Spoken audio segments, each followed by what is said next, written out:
नमस्कार दोस्तों, स्वागत है आप सभी का हमारे इस चैनल सनातन ज्ञान गंगा पर। दोस्तों, अगर आप जीवन में कुछ नया सीखना चाहते हैं तो इस चैनल को सब्सक्राइब जरूर करें।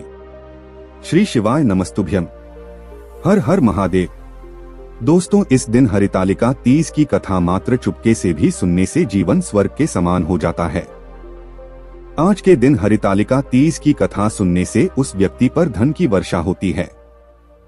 पति पत्नी का दाम्पत्य जीवन सुधर जाता है। आज के दिन कथा सुनना बहुत ही शुभ और मंगलकारी होता है।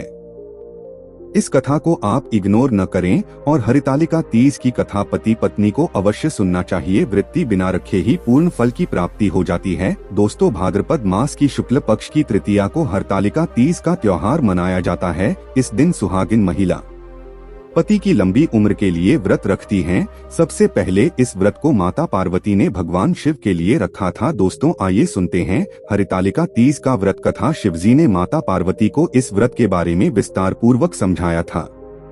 माँ गौरी ने माता पार्वती के रूप में हिमालय के घर जन्म लिया था। बचपन से ही माता पार्वती भगवान शिव को भर के रूप में पाना चाहती थी और उनके लिए उन्होंने कठोर तप किया। 12 सालों तक निराहार रहकर उन्होंने कठोर तप किया। यह सब दे कर उनके पिता बहुत दुखी थे। दोस्तों, एक दिन नारद जी ने उनके पिता से आकर कहा कि पार्वती के कठोर तप से प्रसन्न होकर भगवान विष्णु आपकी पुत्री से विवाह करना चाहते हैं। नारद मुनि की बात सुनकर महाराज हिमालय बहुत प्रसन्न हुए। उधर भगवान विष्णु के सामने जाकर नारद मुनि बोले, महाराज हिमालय अपनी पुत्री पार्वती का विवाह आपसे करवाना चाहते हैं। भगवान विष्णु ने भी इसकी अनुमति दे दी। फिर माता पार्वती के पास जाकर नारद जी ने इसकी सूचना दी कि आपके पिता ने आपका विवाह भगवान विष्णु से तय कर दिया है। दोस्तों, यह सुनकर माता पार्वती बहुत निराश हुई और उन्होंने अपनी सखी को बताया कि वह भगवान शिव को पाने के लिए यह व्रत कर रही है।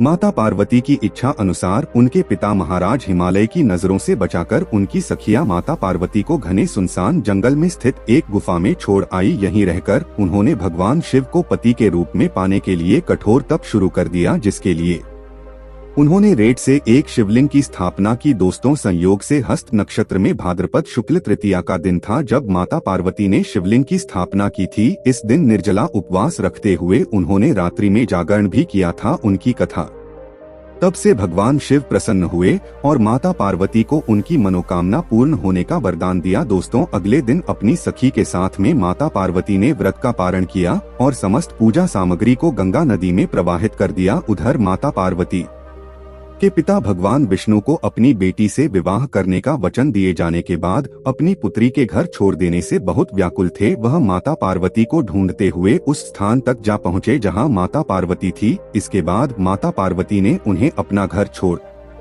देने का कारण बताया और भगवान शिव से विवाह करने का अपना संकल्प और भगवान शिव द्वारा मिले वरदान के बारे में भी बताया। दोस्तों, इसके बाद माता पार्वती के पिता हिमालय ने भगवान विष्णु से माफी मांगी और मैं भगवान शिव के साथ माता पार्वती के विवाह के लिए राजी हो गए। कुछ समय बाद उन्होंने माता पार्वती का विवाह भगवान शिव के साथ पूरे विधि विधान पूर्वक करवा दिया। दोस्तों, मान्यता है कि इस दिन जो महिलाएं विधि विधान पूर्वक और पूर्ण निष्ठा से इस व्रत को करती हैं, वो मनचाहे वर को प्राप्त करती हैं। साथ ही यह पर्व दाम्पत्य जीवन में खुशियां बरकरार रखने के उद्देश्य से भी मनाया जाता है। दोस्तों, इस दिन अगर आप व्रत भी नहीं रखते हैं तो हरितालिका तीज की कथा अवश्य सुने। हरितालिका तीज की कथा सुनने से मात्र आपके सभी बिगड़े कार्य पूर्ण हो जाते हैं। पति पत्नी में कभी दूरियां नहीं होती बल्कि प्यार और बढ़ जाता है।